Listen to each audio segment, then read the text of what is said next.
Hello dear, welcome to the solution. आज हम लोग देखेंगे कोलिजन। कोलिजन क्या होता है? इसको हम लोग बोल सकते हैं it is an application of the conservation of linear momentum. ठीक है, ये तो एक एप्लीकेशन है कंजर्वेशन ऑफ लीनियर मोमेंटम का। इसकी डेफिनेशन क्या होती है? कोलिजन किसको कहते हैं? Collision is an event in which two or more bodies interact for a relatively short time so that their exchange of momentum and energy takes place। Okay, collision क्या है? एक इवेंट है जिसमें क्या होता है दो और दो मोर बॉडी, टू और two more than two bodies क्या होते हैं इंटरेक्ट होते हैं आपस में एक दूसरे से, और उतने वेरी शॉर्ट ड्यूरेशन टाइम के लिए इंटरेक्ट होते हैं और अपनी एनर्जी को जो है ट्रांसफर कर देते हैं। मोमेंटम और एनर्जी दोनों को ट्रांसफर करते हैं। जो ये इवेंट होता है ये दो तरीके के इवेंट्स हो सकती है। पहला जो इवेंट है ये हो सकता है कि bodies come into the physical contact. इसमें जो दो बॉडीज होती है वो फिजिकल कांटेक्ट में आती हैं। इसके हम लोग दो एग्जांपल देख सकते हैं। फर्स्ट जो एग्जांपल है वो है हमारा कि एक कार जो है आकर के ट्रक से टक्कर ले रही है, तो यहाँ पे क्या हो रहा है? यहाँ पे फिजिकल कांटेक्ट हो रहा है। सिमिलरली दो बॉल है, बॉल 1 और बॉल 2 एक दूसरे से कांटेक्ट में आ रहे हैं, तो यहाँ पे जो इस पॉइंट पे फिजिकल कांटेक्ट हो रहा है। ये तो एक इवेंट ये हो गया। दूसरा इवेंट ये होगा कि फिजिकल कांटेक्ट नहीं होगा, फिर भी एनर्जी और मोमेंटम का ट्रांसफर एक दूसरे के थ्रू हो जाएगा। सेकंड क्या है? Body could interact from a distance via field like electromagnetic और ग्रेविटेशनल।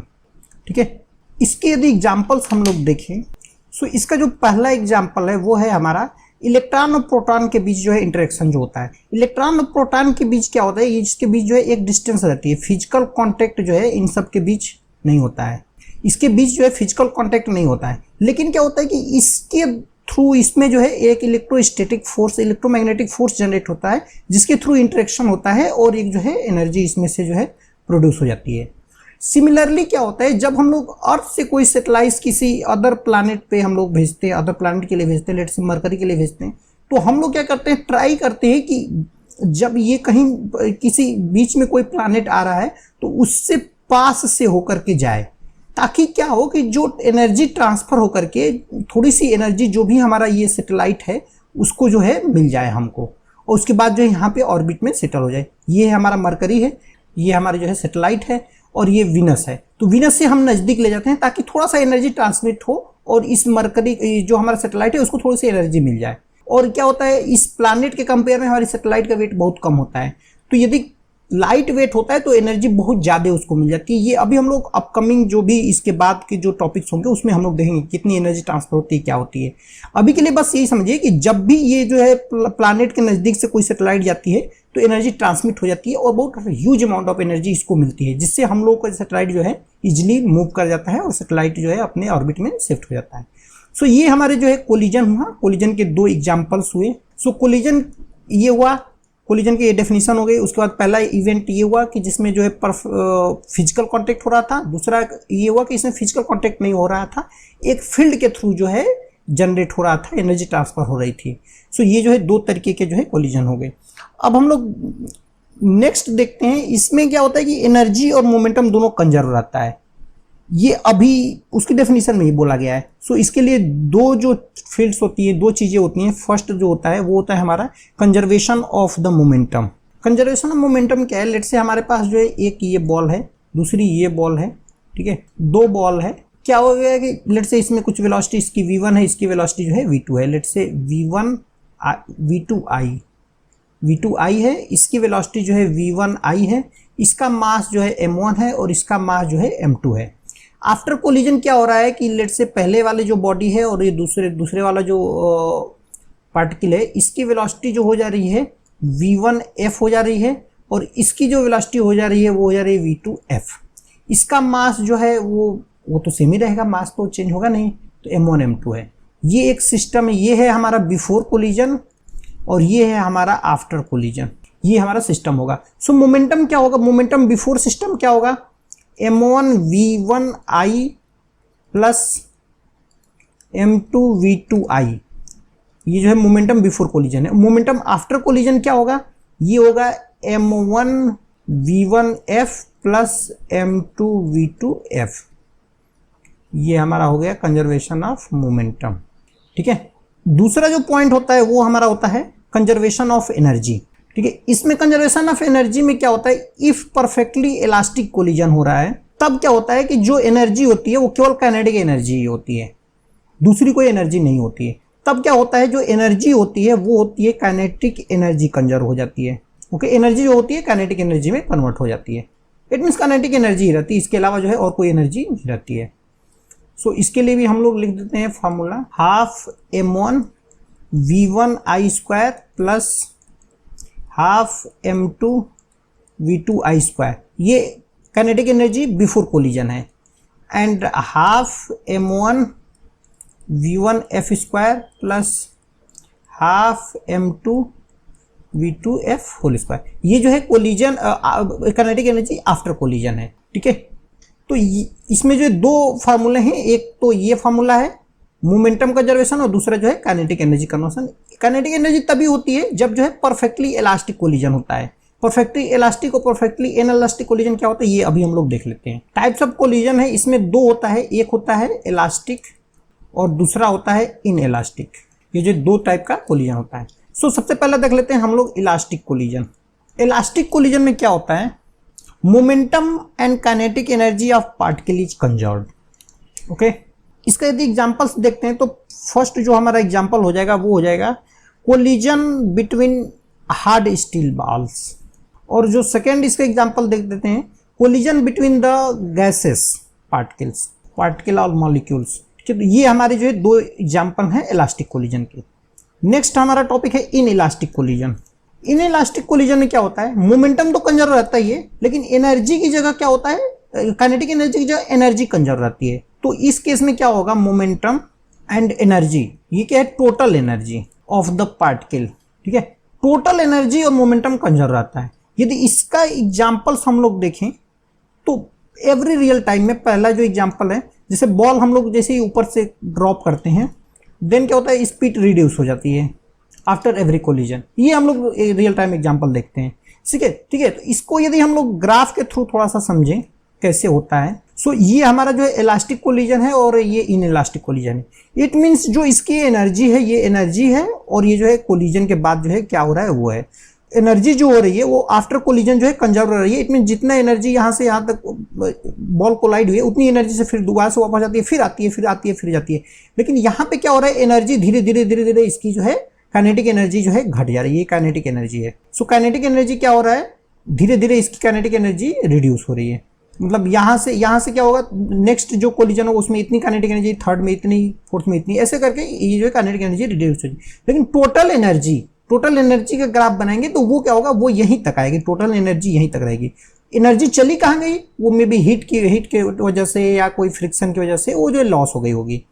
ठीक है, तो ये दोनों में डिफरेंस रहा है कोलिजन, इनइलास्टिक कोलिजन और इलास्टिक कोलिजन का। ठीक है, अब हम लोग थोड़े से फार्मूला के डेरिवेशन की तरफ चल लेते हैं, देखते हैं फार्मूला कैसे डिराइव करते हैं। स्पीड आफ्टर कोलिजन क्या होगा, इसको स्टार्ट करने से पहले हम लोग देख लेते हैं कि एनर्जी जो है, एनर्जी क्यों यहाँ पे इनइलास्टिक कोलिजन में रिड्यूस हो जाती है। ठीक है, तो क्या होता है कि लेट से हमारे पास बॉल ए है और ये जो है बॉल हमारी बी है।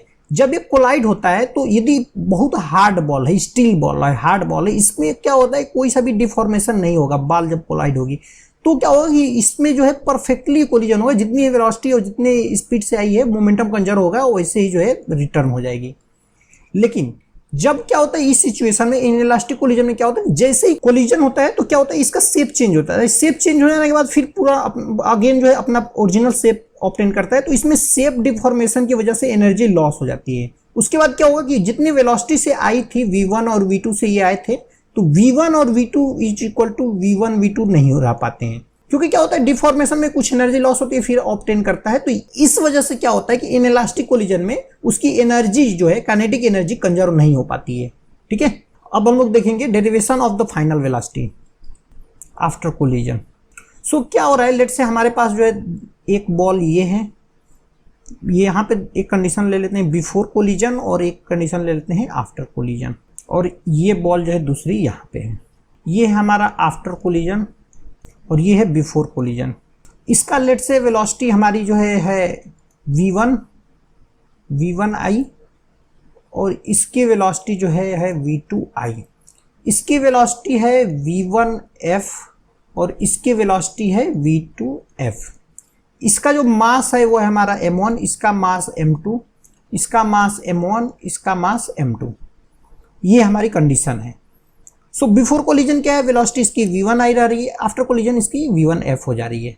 ठीक है, तो यहाँ पे दो कंडीशन हम लोगों ने अभी बताया कि कोलिजन में दो चीजें कंजर्व रहती हैं, एक तो मोमेंटम और एक जो है काइनेटिक एनर्जी।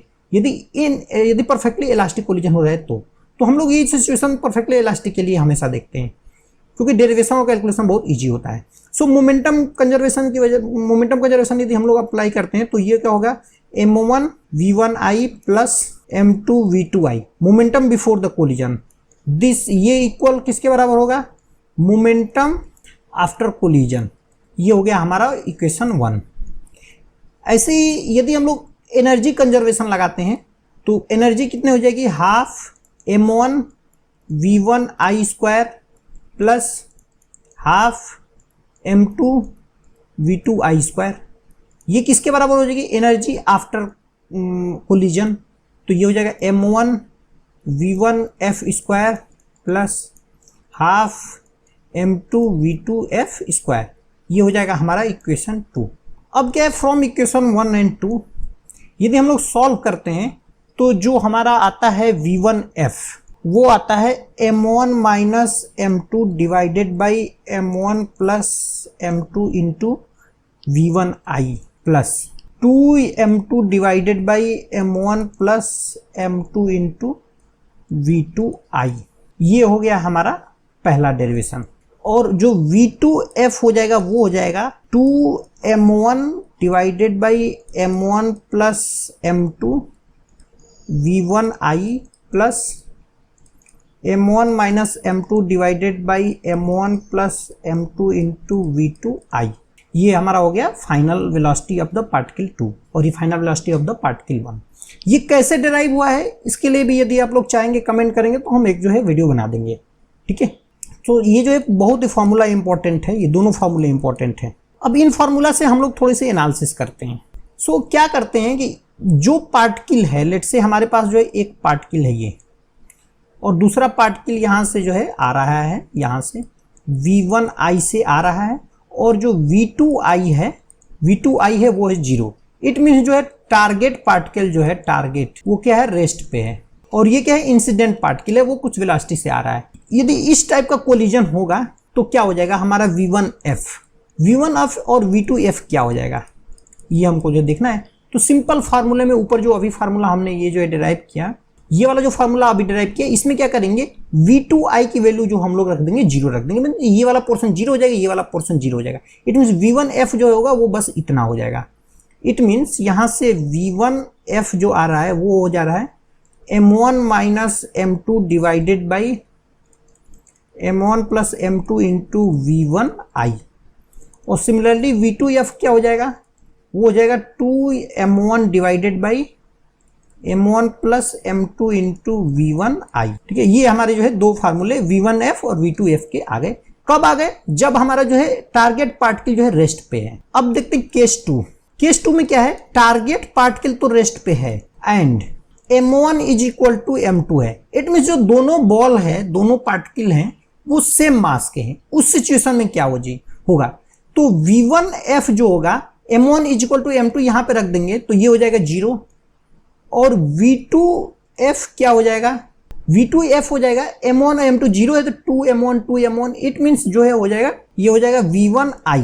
यहां से ये हम लोग ने देखा कि यदि टारगेट पार्टिकल रेस्ट पे है तो क्या हो रहा है कि एनर्जी उसको जो है ट्रांसफर, जो वेलोसिटी है उसको जो है ट्रांसफर हो जा रही है।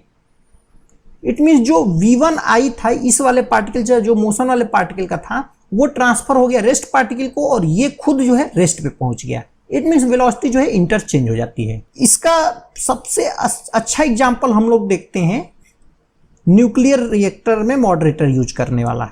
सो न्यूक्लियर रिएक्टर में मॉडरेटर क्यों यूज करते हैं, तो न्यूक्लियर रिएक्टर में क्या होता है, यूरेनियम ये जो है पार्टिकल है उस पर एक हाई स्पीड न्यूट्रॉन की जो है बम्बार्डमेंट करते हैं, हम लोग बमबारी करते हैं।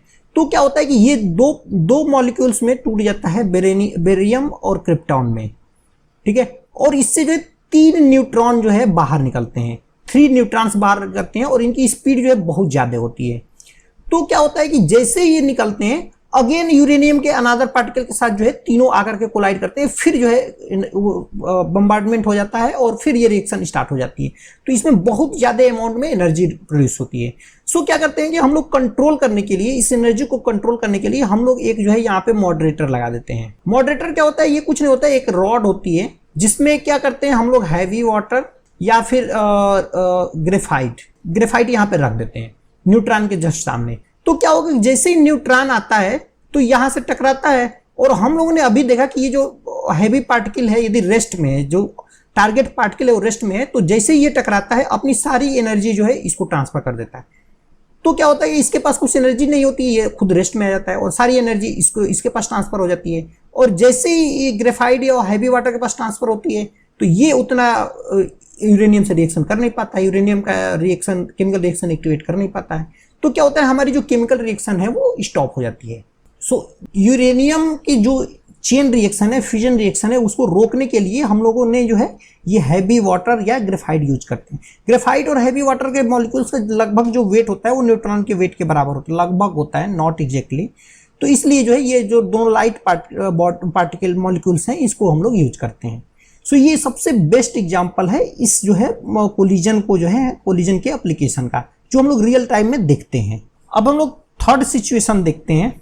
केस 3 में क्या करते हैं, यदि M1 लेस देन M2 हो, इट मीन जो वेट ऑफ टारगेट पार्टिकल है वो बहुत लाइट है, वेट ऑफ टारगेट जो है वो लाइट है।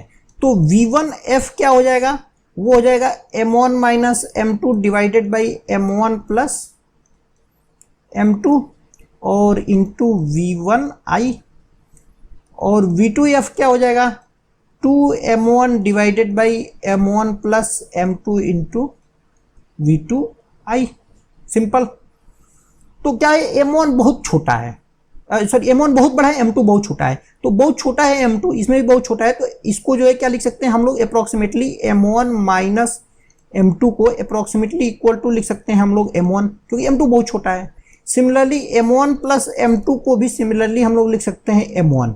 सो यहाँ से V1F जो आ जाएगा वो M1 divided by M1 into V1I। It means V1F जो हो जा रहा है वो हो जा रहा है V1I के इक्वल टू। ओके, सिमिलरली यदि यहाँ पे देखते हैं तो यहाँ पे क्या हो जाएगा V2F, 2M1 तो वैसे ही रहेगा, और M1 प्लस M2 को क्या लिख सकते हैं हम लोग, अप्रोक्सीमेटली M1 लिख सकते हैं, और V2I, M1 कैंसिल हो जाएगा। इट मीन्स V2F जो हो जाएगा वो हो जाएगा V2I के is equal to 2 times V2I। It means क्या हुआ कि जो भी हमारा हैवी वेट है वो रेस्ट पे है, सॉरी हैवी वेट क्या है वो जो है मोशन में है, और लाइट वेट रेस्ट पे है। तो जब कोलिजन होगा तो हैवी वेट का वेलोसिटी पे तो कुछ असर नहीं पड़ेगा, वो उसी वेलोसिटी से मूव करता रहेगा, लेकिन जो लाइट वेट है वो दोगुनी वेलोसिटी से मूव करने लगेगा। जो V1I है, V1I उसकी दोगुनी वेलोसिटी से मूवमेंट करने लगेगा। इट मीन्स इसका एग्जांपल यदि हम लोग देखें, ये जो कार है इनिशियली रेस्ट पे है और ट्रक जो है U वेलोसिटी से आकर के इसको टक्कर मार दिया, पीछे से ही मार दिया, तो क्या होगा कि जो इस कार की वेलोसिटी होगी वो 2U वेलोसिटी से आगे बढ़ने लगे, जबकि जो ट्रक है वो तो U वेलोसिटी से ही आगे बढ़ेगा। ये हमारा जो है रियल एग्जांपल है। हालांकि वेट बहुत कम है इसका, कार का वेट तो कम होगा ट्रक से ही, तो ये सिचुएशन आती है। फोर्थ केस जो हमारा हो जाएगा सिंपल, इसका अपोजिट हो जाएगा। इट मीन्स क्या हो जाएगा फोर्थ केस, यदि M1 लेस देन M2 हो जाएगा। इट मीन्स जो इंसिडेंट पार्टिकल है, इंसिडेंट पार्टिकल का जो वेट है वो जो है लाइट है।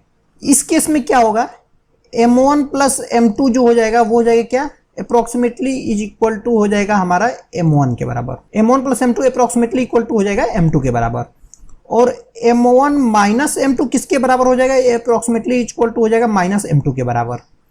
सो V1F क्या होता है, M1 minus M2 divided by M1 plus M2 into VIF। So M1 minus M2 को क्या लिख सकते हैं, minus M2 divided by M2 into VIF। It means V1I, ये V1I, ठीक है। इट मीन्स जो V1F है वो हो जा रहा है माइनस V1I, और सिमिलरली जो V2F है वो हो जाएगा 2m1 divided by m1 plus m2 into v1i। It means 2m1 divided by m2 v1i। It means जो v2f है वो छोटा हो जाएगा v1i से। इस सिचुएशन में क्या होगा, जो लाइट पार्टिकल है वो क्या होगा, अपनी सारी जितनी वेलोसिटी से गया है उतनी वेलोसिटी से जो है वापस आ जाएगा। यदि इंसिडेंट पार्टिकल जो है लाइट वेट का है तो इसका यदि एग्जांपल हम लोग देखते हैं, रियल एग्जांपल, तो वो ये हो जाएगा। इसमें क्या है, ये जो व्हीकल है हमारी कार है वो क्या, अगर ये v वेलोसिटी से ऐसे जा रही है और ये ट्रक जो है वो रेस्ट पे है, तो क्या होगा, जैसे ही टक्कर करेगा तो ट्रक में तो कुछ मूवमेंट नहीं होगा, थोड़ा बहुत मूवमेंट होगा, लेकिन जो कार है वो क्या होगा, रिवर्स स्पीड, रिवर्स में उतनी ही वेलोसिटी से, जितनी वेलोसिटी से गई उतनी वेलोसिटी से वापस आ जाएगी। ये सिचुएशन जो है हम लोग को सामने देखनी है। ठीक है, तो ये हमारा रहा 4 सिचुएशन। पहला सिचुएशन ये था जब हम लोग क्या करते हैं, एक पार्टिकल को रेस्ट पे ले लेते हैं। दूसरा सिचुएशन यदि टारगेट पार्टिकल का वेट लाइट हो। तीसरा सिचुएशन है यदि इंसिडेंट पार्टिकल का वेट लाइट हो, और एक नेक्स्ट सिचुएशन ये है कि दोनों पार्टिकल का वेट जो है सेम हो। तो ये सिचुएशन होती है हमारी इलास्टिक कोलिजन में। अब हम लोग मूव करते हैं नेक्स्ट टॉपिक, वो है हमारा elastic collision in a plane. So elastic collision in a plane क्या होता है, प्लेन बनता कैसे है। प्लेन के लेट से हमारे पास एक ये बॉल है, दूसरी बॉल जो है ये है। ठीक है, ये सपोज ये जो है हमारी बॉल रेस्ट पे है और ये एक वेलोसिटी से, लेट से इस वेलोसिटी से इधर जो है मूव कर रहा है v1i वेलोसिटी से, जाकर के जैसे ही हिट करेगा तो क्या होगा कि हिट करने के बाद दोनों क्या होगा, एक ये जो पार्टिकल होगा ये तो अपनी इधर स्पीड मूवमेंट स्टार्ट कर देगा, इसमें जो इधर मूवमेंट होने लगेगा, और ये जो कोलाइड करेगा यहां से, तो कोलाइड करने के बाद जो है उसमें मूवमेंट इधर होने लगेगा। इट मीन्स दोनों की जो वेलोसिटी हो जाएगी v वेलोसिटी से, दोनों एक दूसरे की तरफ जो है मूवमेंट स्टार्ट कर देंगे। सो क्या होगा कि एक प्लेन जनरेट होता है। ड्यू टू दिस एक प्लेन बन जाता है कि ये जो मोशन है पूरा, ये जो मोशन होगा इस प्लेन में हो रहा है। इसको हम लोग बोलते हैं elastic collision in a plane. Linear में नहीं होता है, लीनियर में होता है तो इसमें कोलाइड होता है, ये आगे जाता है या पीछे जाता है, वन डायमेंशन होता है। लेकिन 2 डायमेंशन है, एक बॉडी इधर चली जा रही है, एक बॉडी इधर चली जा रही है। तो ये जो है हमारा XY प्लेन में हो रहा है। So elastic collision in a plane ये होता है। सो इसको जो है हम लोग थोड़ा सा एनालिसिस करते हैं, तो इसके लिए फिगर हम लोग ड्रा कर देते हैं। सो क्या हो रहा है, लेट से हमारे पास जो है 2 बॉडी है, एक ये बॉल है और दूसरी बॉल जो है हमारी ये है। ठीक है, दोनों क्या हो रहा है कि कोलाइड कर रहे हैं, तो एक बॉल इस मूवमेंट में, येलो वाली बॉल मूवमेंट हो जा रहा है, दूसरी बॉल का जो है इस डायरेक्शन में मूवमेंट हो रहा है। ये बॉल इनिशियली रेस्ट पे है, ये जो है बॉल इनिशियली रेस्ट पे है और बाद में जो है इसमें मूवमेंट स्टार्ट हो जा रहा है। सो क्या होगा, मोमेंटम बिफोर कोलिजन और मोमेंटम आफ्टर कोलिजन जो है सेम रहेगा। सो मोमेंटम बिफोर कोलिजन क्या होगा, P1F, P1I वो क्या होगा, P1F प्लस P2F के बराबर होगा। It means momentum before collision जो होगा वो P1I वो हो जाएगा P1F प्लस P2F के बराबर होगा। P2I क्यों नहीं होगा, P2I क्यों, क्या होगा यहाँ पे 0 होगा। क्यों 0 होगा, क्योंकि वेलोसिटी जो है 0 है, इसकी वेलोसिटी जो है 0 है, तो ये जो P2I यहाँ पे जो है 0 होगा। ठीक है, ये जो मोमेंटम ऑफ कंजर्वेशन है। इसमें एक केस देख लेते हैं, यदि मास जो है दोनों का सेम है, यदि m1 is equal to m2 हो गया तो क्या होगा सिचुएशन। तो यहाँ पे मोमेंटम मोमेंटम बिफोर कोलिजन क्या होगा, m1 v1i, इसका क्या हो जाएगा m1 v1f plus m2 v2f, m2 v2f और m1 v1m, m1 तीनों जो है m के इक्वल टू है। लेट से इसको हम लोग बोलते हैं m, तो m v1i is equal to m v1f plus m v2f, m cancel out हो जाएगा। सो v1i जो हो जाएगा वो v1f प्लस v2f के इज इक्वल टू होगा। वेलोसिटी वेक्टर क्वांटिटी है, तो ये जितने भी कैलकुलेशन दिख रहा है ये सारी जो है वेक्टर कैलकुलेशन है। सो जो भी कोलिजन के बाद जो वेलोसिटी होगी उसका वेक्टर एडिशन करेंगे तो इनिशियल जो वेलोसिटी थी उसके बराबर यहाँ पे हो जाएगी। ये हमारा हो गया मोमेंटम ऑफ कंजर्वेशन से वेलोसिटी हमने निकाल लिया। अब इसमें मोमेंटम कंजर्वेशन ऑफ एनर्जी भी लगा देंगे।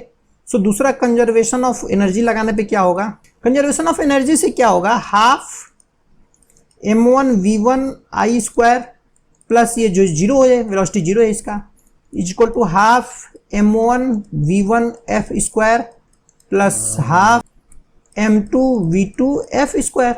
m1 m2 दोनों m के बराबर है, सो क्या हो जाएगा mv1i² is equal to v1f² plus v2f²। m नहीं, सॉरी mm तो कैंसिल आउट हो जाएगा। सो यहां से क्या होगा कि ये क्या होता है, हमारी पाइथागोरस थ्योरम होती है। पाइथागोरस थ्योरम में क्या होता है, दो वेक्टर है उसका स्क्वायर यदि सम है और तीसरे वेक्टर के स्क्वायर के बराबर है, इट मींस जो है ये पाइथागोरस थ्योरम हो जाती है। पाइथागोरस थ्योरम में क्या हो जाएगा, यदि हमारा जो है ये लेट्स से ले लेते हैं v1f और ये हमारा हो जाता है v2f, तो जो इसका रिजल्टेंट आता है वो ये आता है, वो है हमारा v1i। ये सब जो है वेक्टर है, इट मीन्स इन दोनों के बीच का जो है एंगल 90 डिग्री बनता है।